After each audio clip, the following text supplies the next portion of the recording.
Shortly after it was announced that the Buckeyes would play the Michigan State Spartans in prime time, there were numerous negative conversations surrounding the Buckeyes playing prime time games that late in the season. And I'm not here on this Feel Good Friday to put a negative twist on things, more of a positive twist on things, because the Buckeyes playing primetime games benefit them in the upcoming college football season. You are Locked On Buckeyes, your daily podcast on the Ohio State Buckeyes. Part of the Locked On Podcast Network, your team every day.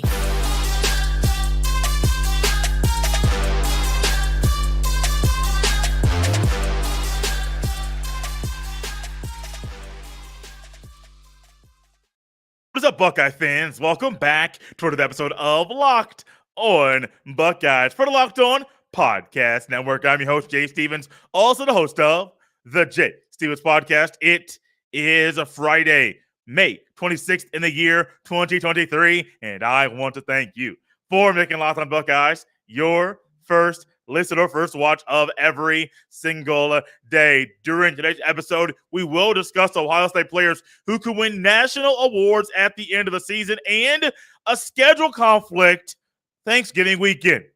But first, the Buckeyes are scheduled to play at least two primetime football games in the fall. The first will be September 23rd against the Notre Dame Fighting Irish. That will be in South Bend, Indiana. And then the Buckeyes will host the Michigan State Spartans November 11th in the Shoe. And this conversation about primetime games kind of got ramped up when it was announced that the Buckeyes and Spartans would play in primetime in November. Now, most of us have realized or have wondered at some point, why don't the Buckeyes play night games in November? And it's been kind of one of those hush-hush rules or rules that it has been unwritten that the Buckeyes, that Big Ten teams really don't play night games in November. It's one of the weird things, the odd things. Even in NCAA Football 14, if you want to change some rules with the conference, you can select if you want to play night games in November, or if you don't want to, it's automatically defaulted to no night games in November. It's weird. It's an odd rule, but that's the way the Big Ten has been for so many years. When it comes to Ohio State in the upcoming season, does it benefit them? And I think there's two clear ways. One is for players and one's all about the players. One's for individuals. One's for the team as a whole. Think about how things are done in college football. When it comes to the biggest poll, the main poll, the College Football Playoff Committee compiles a poll second half of the season, probably week 8, week 9, the first time that thing comes out. And what do you get? You get polls Tuesday night on ESPN. It's live. They update it. They unveil the rankings. And what do you get? A debate immediately. Well, one thing that aids teams is playing when everybody in the country is awake. I mean, yes, granted, if you play a noon game, it's 9 o'clock in the morning on the West Coast. So realistically, everyone's awake. But if I am someone that's someone's on this committee, yeah, I need to be awake early if I'm on the West Coast. But am I going to be alert at 9, or am I going to be more alert at, say, 5 my time, 8 on the East Coast? You get the gist. The Buckeyes only being scheduled to play 2 primetime games right now is great. I do anticipate more. I don't know when. We kind of speculated. I think the Wisconsin game could be a night game. I think if Fox was willing to flex their biggest game from being a noon game to being a 7:30 or 8 o'clock in the evening kickoff, you would have probably 4 or 5 games that the Buckeyes play would be in primetime. The Penn State game would be in primetime if Fox did not have and make a mark with the big noon kickoff that they have done over the past few seasons.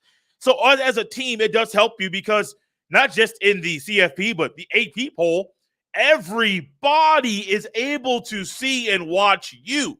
There are more people out there that'll watch a game at 7:30, and you'll be more alert. Yes, it's a long college football day, but it kind of hurts you in the eyes of those on the West Coast, which is why you look at last year's schedule. Buckeyes had 1 night game, actually 3 night games. Notre Dame, Toledo, Wisconsin. Just 3. And that was in the first half of the season prior to the bye week. 3 night games. Now, there was a season a few years ago, and I forget exactly the year, 2016, 17 maybe, but I remember looking up, maybe it was 2019. I forget the exact year. I remember looking up, and all of a sudden it was like, okay, Nebraska's bad. Why are they in the evening?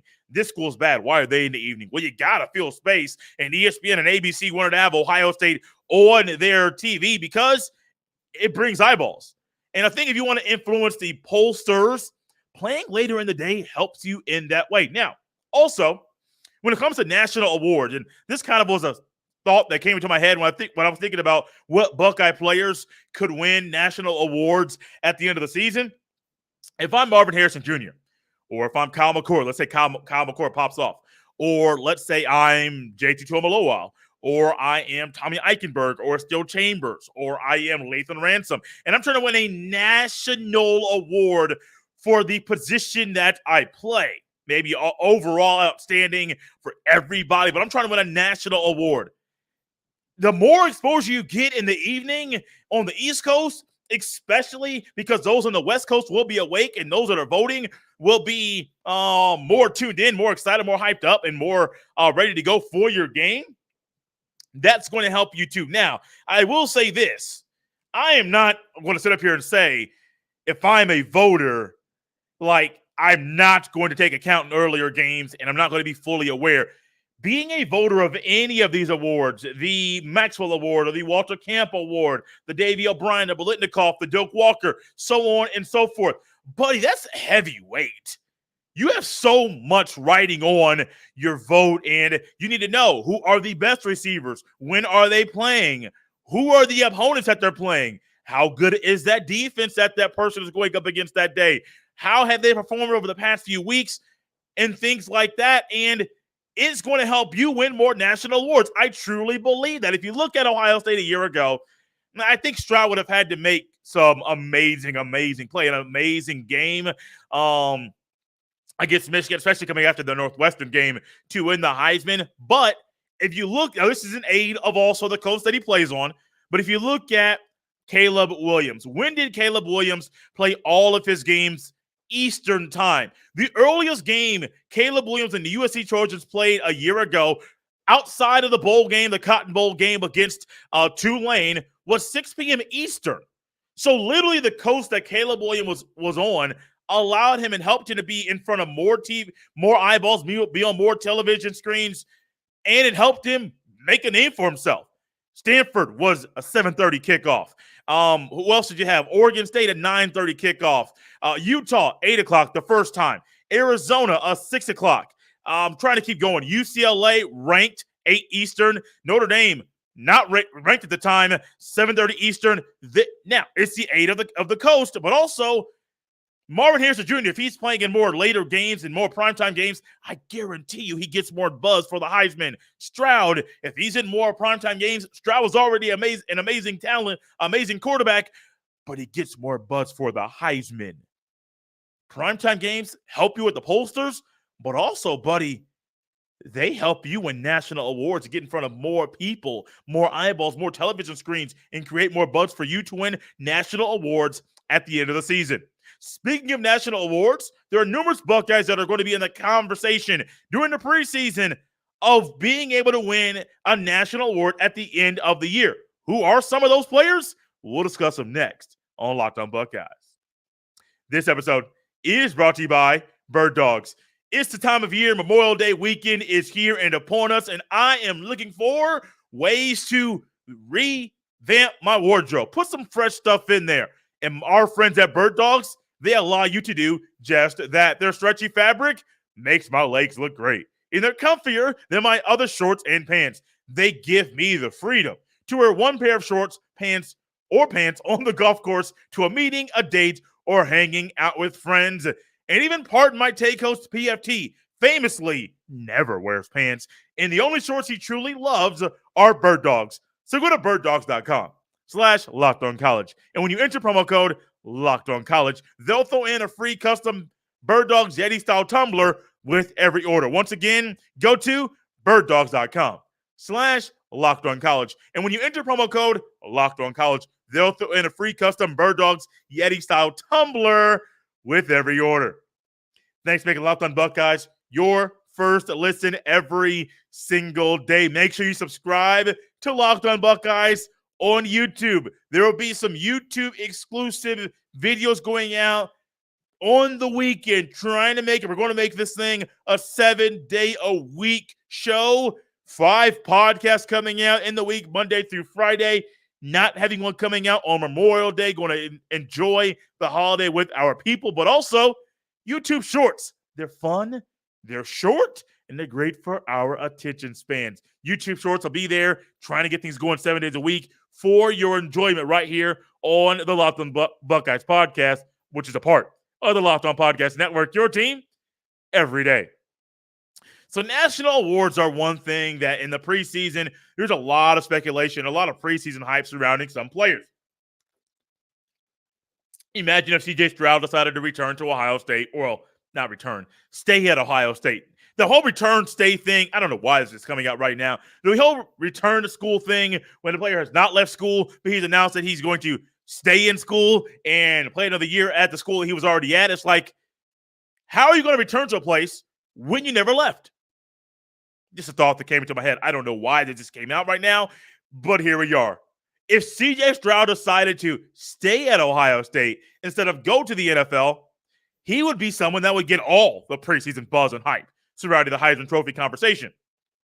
Remember saying at the end of last season, Marvin Harrison Jr. should be in the Heisman Trophy conversation at that point in time. And I truly believe that. At the same time, won his position, but also he was a one-year starter. And so I think that kind of knocked him. But going into the season, I think Marvin Harrison Jr. will get buzz for the Biletnikoff, the award that goes to the best receiver in the country. So there are a few Buckeyes that I have that can actually win postseason awards that are realistic right now. Not them saying taking massive steps up or just playing more consistent. Just things that I have seen. I said, hey, you can win that award based off of the way that we have seen you play college football so far during your career. One of the easy ones is Marvin Harrison Jr. I just mentioned him earlier. I want to mention him again. Marvin Harrison Jr. Now, college football is weird. I like the awards. There's a lot of them. You have the most famous, the Heisman Trophy, Heisman Memorial Trophy, the official name of it. And I think Marvin Harrison Jr. could be up for, he's going to have to go off. I mean, smooth off. Just like Devonta Smith 2020 going off in that way to win this award, which he can do.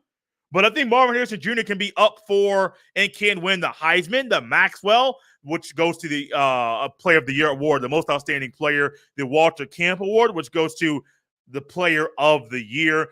I even think if he could win the Biletnikoff. I think if he wins the Walter Camp, he's a shoo-in for the Biletnikoff, and the Biletnikoff goes to the best receiver in college football. Why do I think that? Because he's that good, buddy. He is that good. Have you watched Marvin Harrison Jr. play the football? Have you seen what that young man does when he's on the football field? Have you realized that he possesses talents that aren't normal for the human that plays football, no matter if it's college or the National Football League? This young man is not normal. And if he has a season like he did a year ago, if he plays better, if he progresses, and if he catches all the balls from his high school quarterback who could be potentially his college quarterback in the upcoming season, we're looking at a guy in Marvin Harrison Jr. that could win multiple postseason awards at the national level. Add in, if he does that, he's winning Big Ten awards as well. Why?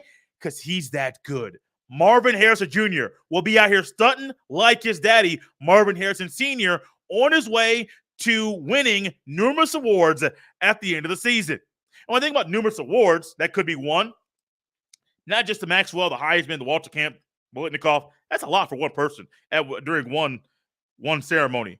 But also, there is a quarterback that if this guy plays like Ohio State quarterbacks do under Ryan Day, I'm not even saying pop off 5,000 passing yards. I am just saying the starting quarterbacks under Ryan Day, JT Barrett, phenomenal 2017. Dwayne Haskins, outstanding 2018. Justin Fields, tremendous 2019, 2020. CJ Stroud, really good elite quarterback, 2021, 2022. If that same path and track record sustains and it keeps going on and on and on, we can see a quarterback in Common McCord that could win the Davey O'Brien Award, which is a Quarterback of the Year award at the end of the season. Keep in mind, I'm going to give you some names of the guys that won the award over the past 3 years. Mac Jones in 2020. There was a debate. Fields or Jones, who had a better year in 2020. Bryce Young in 2021. 2022 was Max Duggan. And I think Max Duggan was a new kid on the block. You could realistically say Caleb Williams or CJ Stroud had a better overall season playing the quarterback position, not overall team success, playing the quarterback position than Max Duggan did. I think there's a conversation to be made. But Max Duggan, TCU, made the way to the Natty and all those things, didn't win the conference. I don't believe they won the conference. You kind of understand where we're getting at here. Things are crazy, man. It's crazy. The college football awards are insane. But another one that could be won, and you're probably going to, what about Doak Walker? What about Tui Malowow? What about Ransom? I think realistically, you could get a guy on defense, and I was kind of holding back on this one. I did not want to come out and immediately say this right away, but the Dick Butkus Award could be won by Tommy Eichenberg. I think he's a preseason favorite to be an All-American linebacker, first-teamer. I think still Chambers can be an All-American linebacker as well. But I think the preseason buzz is going to be all around Tommy Eichenberg. Don't sleep on Steele, though. I said it earlier. Now, I can't wait to get my guy Ryan Roberts back on the show to get a little summer scouting session done with him here, discussing Chambers and Eichenberg and what they could be as pros, what they need to work on to raise their draft stock.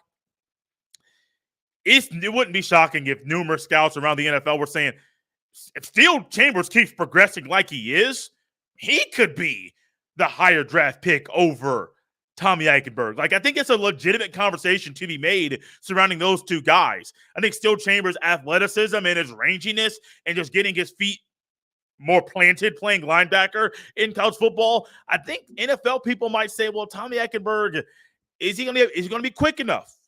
Is he going to be able to cover backers and tight ends and things like that? Is he going to be able to transition smoothly to the next level? And if Steele Chambers keeps progressing and developing like he is, I would not be shocked if the conversation was at the end of the season, Steele Chambers get drafted higher than Tommy Eichenberg. Both really, really good, but the higher upside might be with Steele Chambers, not Tommy Eichenberg. But Tommy Eichenberg could win that award as well. Last but not least, the Home Depot Coach of the Year award. Is it time for Ryan Day to win this? And I'm kidding kind of a sense that with all the questions we have preseason, if things start to click week 4, week 5, we could be in the midst of a special season. I'm not saying national championship right now. Now, you may say, that's the only way to have a special season. But this season could be special. And I'm not ready to put all the way natty for the Buckeyes. I'm not ready to do that. And I don't even know if I'll do that in the preseason leading into the kickoff of the 2023 campaign for the Buckeyes. But ultimately, I do believe, though, Ryan Day's been, I don't know if you can hear that. I'm knocking on wood, literally knocking on wood here at home. But Ryan Day's been knocking on the door to win the national championship. The Coach of the Year award. Maybe it takes him running the table, getting into the national championship game again to win the award. I don't know, but this could be the year Ryan Day wins this award for the very first time. Coming up next, there's a schedule conflict Thanksgiving weekend. What kind of conflict is it? We'll discuss it next on Locked On Buckeyes.